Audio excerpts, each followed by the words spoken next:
Here's Billion Bets. I heard you were tearing up side events today in White's Bologna. What did you bring? DINOMORPHIA. Whoa. Yeah, I played DINOMORPHIA. Well, DINOMORPHIA on the Friday, then played Labyrinth, which I should have been DINOMORPHIA, because that did awful. But yeah, I'll get into the profile. It's pretty cool. You play 3 Therizia, 2 Diplos. This is your monster lineup. This is Marionetta. This is a Foolish. If you're under 2,000 life points, this gains 500 attack, and this will burn your opponent for 500. Pretty standard. These float into each other when they're destroyed by banishing a trap. And that's kind of the whole control control of the deck, is they just sort of float and they're really sticky. Those are pretty shiny too, right? They're pretty shiny.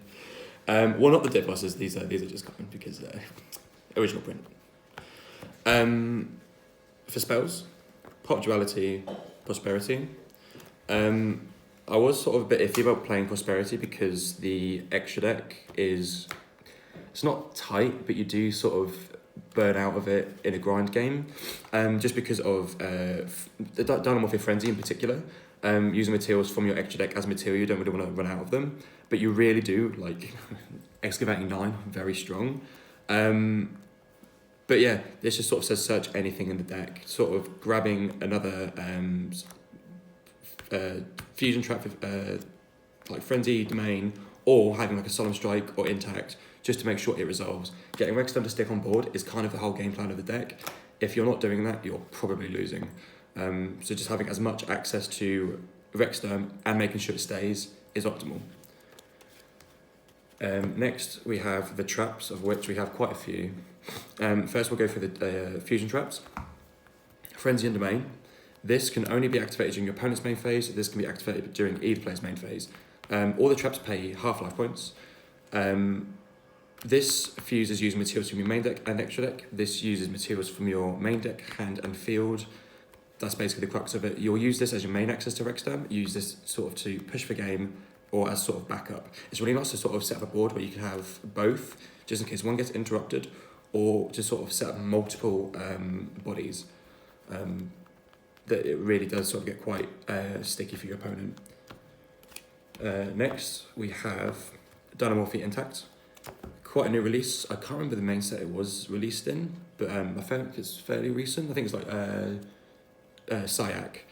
This has really sort of revolutionised the way you play DINOMORPHIA, in that normally you'd like lose straight up to Ash Blossom, but now you can Therizia, grab this, or if you just open this and like a Frenzy, because this specifies that you need to control a DINOMORPHIA card, you can flip up Frenzy, they go Ash, and you go, okay, well I control a DINOMORPHIA card, negate it.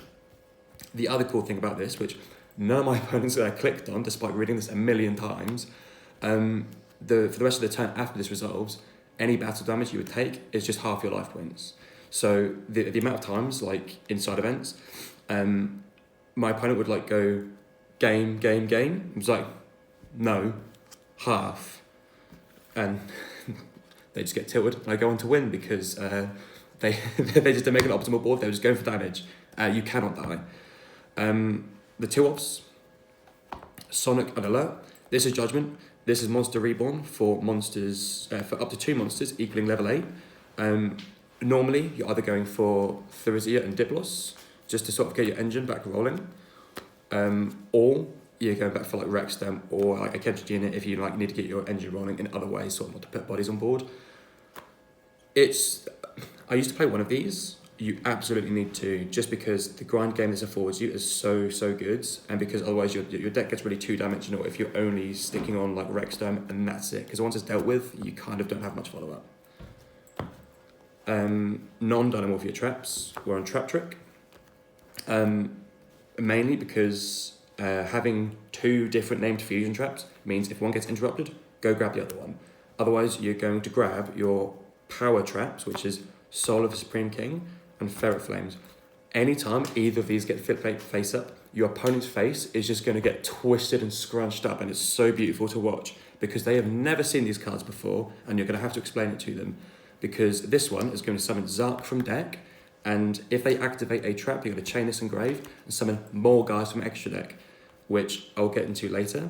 And this, if your life points are low and your opponent has a massive board, you're going to activate this. Their board is going back into their deck, and it is incredible. You play 2 of it because by itself, it doesn't really do anything. So if you're opening it and not much engine, it's kind of not great, but you absolutely want to see it. So sort of like end phase Trap Trick or end phase Ferret Flames, if you've already sort of like established a Rexdome, Kent, Regina, and maybe a Soul of Supreme King, you're probably not a lot of life points. You can just sort of like, your board's gone, next turn, draw, main, battle, you're dead. After that, Skill Drain goes in.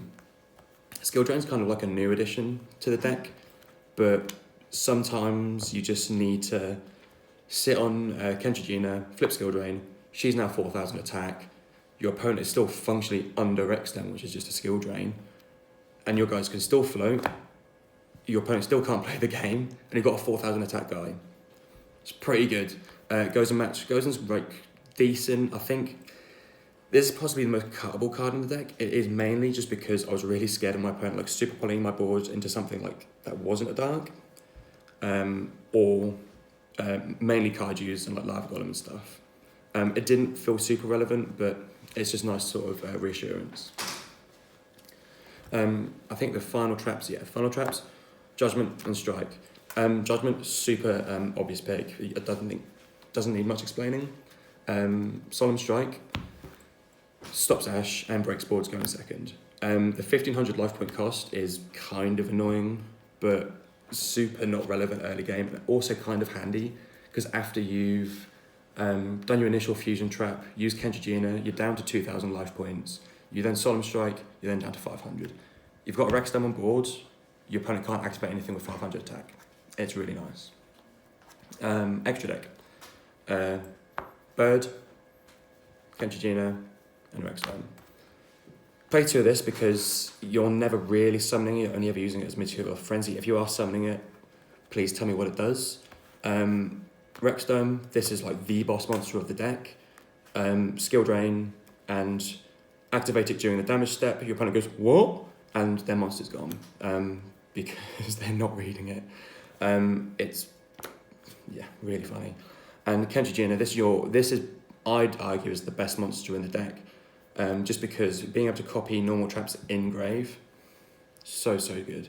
But also it gets really big.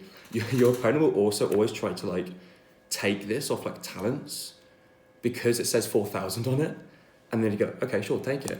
It's now 0. Nice one. Which came up a couple of times.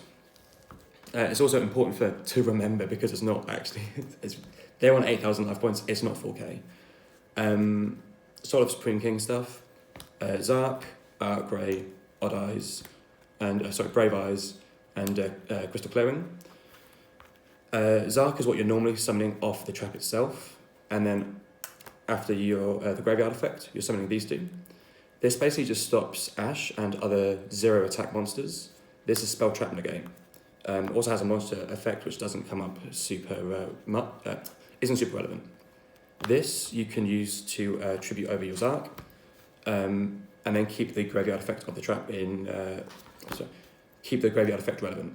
Just because this shuffles back during the end phase, this will not. Otherwise, last 3 cards. Blagia, Typhon, Lingeribo.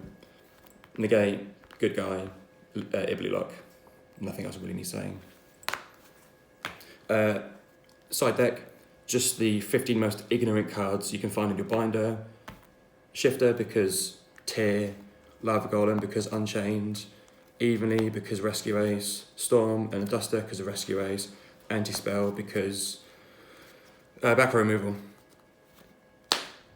That is it. That is Dinomorphia, that's how you play it. The only thing I would change is potentially adding Dinomorphia Brute, which I've always forever said the card is a brick and not very good. However, I did play a Drytron player who established Vanity's Lock on me, and I could have played through it had I had access to Brute.